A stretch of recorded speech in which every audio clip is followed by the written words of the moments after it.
Number 404। Lift खुलने की ट्रिंग आवाज, जूतों की आहट और चाबी से ताला खोलने की आवाज। रोहन ने हाल ही में शहर में एक नए आलीशान अपार्टमेंट में शिफ्ट किया था, फ्लैट नंबर 404। रोहन अकेला रहता था और घर से ही लैपटॉप पर अपना काम करता था।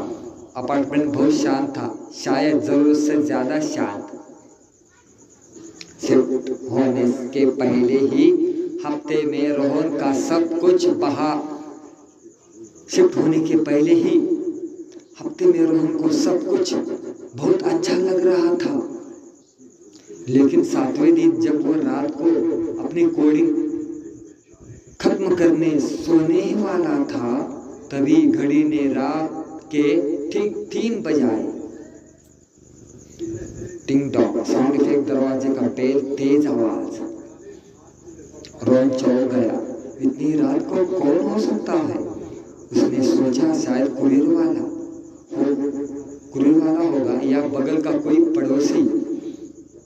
वह उठा, मुख्य दरवाजे के पास गया और पीपल होल दरवाजे की छेद से बाहर झांका। बाहर कॉरिडोर की लाइट जल रही थी, लेकिन वहां कोई नहीं था। पूरा कॉरिडोर खाली था। रोहन ने सोचा कि शायद उसका रहम होगा। वो सोसाइटी की किसी बच्चे ने मजाक किया होगा। वह वापस आकर सो गया। अगली रात रोहन जानबूझकर जाग रहा था। वह देखना चाहता था कि क्या आज भी ऐसा होता है। घड़ी की सुइयां जैसे ही 3 बजे पर पहुंची, टिंग टॉक। रोहन इस बार बिना देर किए लपका और सीधे दरवाजा खोल दिया। बाहर फिर से सन्नाटा था, लेकिन इस बार फर्श पर कुछ था, एक छोटा सा पुराना काले रंग का लिफाफा। रोहन ने उसे उठाया और खोल कर देखा। उसमें एक सफेद कागज पर लाल स्याही से लिखा था, 2 बार बचे तीसरी बारी हमारी। 2 बार बचे, तीसरी बारी हमारी।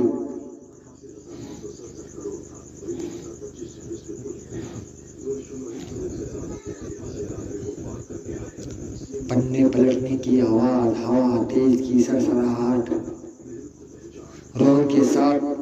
रोहन के माथे पे पसीना आ गया।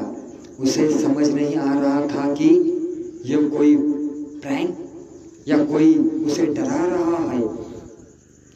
अगले ही दिन सुबह वह सीधी बिल्डिंग के गार्ड के पास गया। रोहन ने पूछा, बहादुर, रात के 3 बजे कोई मेरी मंजिल पर आया था क्या? सीसीटीवी के कैमरे में चेक करो। गार्ड ने डरते हुए रोहन की तरफ देखा और बोला, साहब, रात के 12 बजे के बाद कोई भी अंदर नहीं आता। रात के 12 बजे के बाद कोई भी अंदर नहीं आता। और रही बात 4थी मंजिल की, तो वहां के कैमरे पिछले 3 साल से बंद है। रोहन ने हैरान होकर पूछा, 3 साल से क्यों बंद है? गार्ड ने इधर उधर देखा और फुसफुसाते हुए कहा, साहब, आपके फ्लैट 404 में 3 साल पहले एक औरत रहती थी। वह बहुत अजीब थी। वह रात भर किसी अदृश्य शक्ति से बात करती थी। एक रात ठीक 3 बजे उसने अपने ही फ्लैट के दरवाजे की घंटी सुनी। उसे 3 बार दरवाजा खोला और तीसरी बार जब उसने दरवाजा खोला तो वो चिल्लाई और फिर कभी किसी को दिखाई नहीं दी। पुलिस को उसका कोई सुराग नहीं मिला। उसके बाद से वह फ्लैट खाली था जब तक आप नहीं आए थे। साहब, रात को चाहे जो हो जाए, दरवाजा मत खोलना। बिल्ली की म्याऊं करने की तीखी आवाज दिल की धड़कन तेज हो गई। गार्ड की बात सुनकर रोहन के रोंगटे खड़े हो गए। उसने तुरंत तय किया कि वह आज ही रात को ये फ्लैट छोड़कर किसी होटल में चला जाएगा। उसने अपना बैग पैक करना शुरू कर दिया। सामान समेटते समेटते उसे काफी देर हो गई। जब उसने घड़ी देखी तो उसके होश उड़ गए। रात के 2:55 हो चुके थे। बाहर अचानक बहुत तेज आंधी चलने लगी। खिड़कियां जोर जोर से टकराने लगी। रोहन ने अपना बैग उठाया और मुख्य दरवाजे की तरफ बढ़ा। वह जैसे ही दरवाजे का हैंडल पकड़ने लगा, घड़ी में ठीक 3 बजे। टिंग टॉक, पहली घंटी। रोहन के हाथ हैंडल पर ही रुक गया। उसका दिल इतनी जोर से धड़क रहा था कि उसे अपनी छाती में दर्द महसूस होने लगा। उसने खुद से ही कहा, नहीं, मैं दरवाजा नहीं खोलूंगा। ठीक 1 ही मिनट बाद दूसरी घंटी।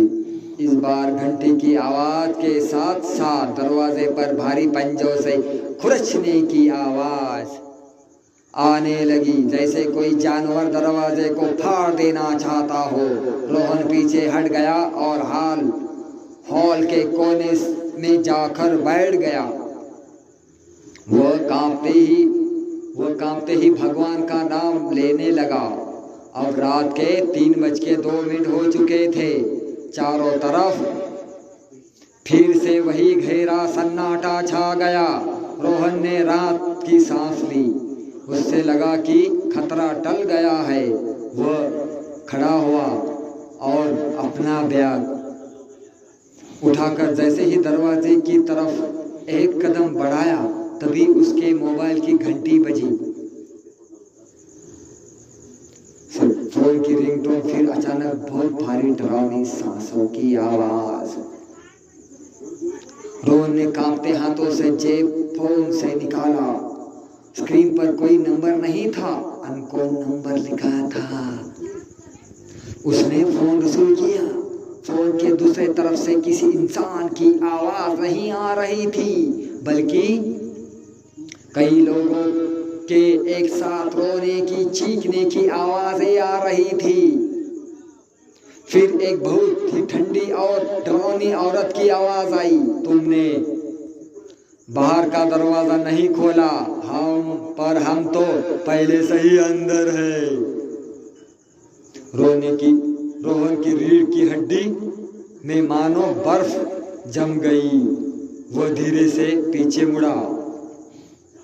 हॉल के बीचों बीच छत से लटकी हुई लाइट के नीचे एक साया खड़ा था। उसके शरीर पूरी तरह से मुड़ा हुआ था। बाल आगे की तरफ बिखरे थे और उसकी आंखें कोयले की तरह काली थी। वह औरत वही थी जो 3 साल पहले गायब हुई थी।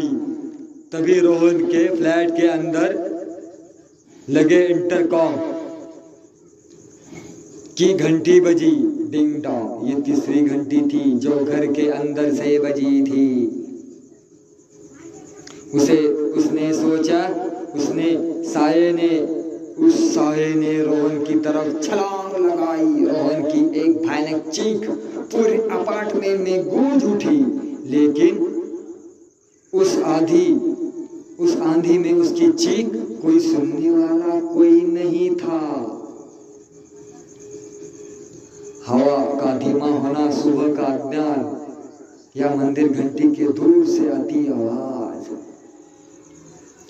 अगले दिन सुबह फ्लैट नंबर 404 का दरवाजा खुला हुआ था।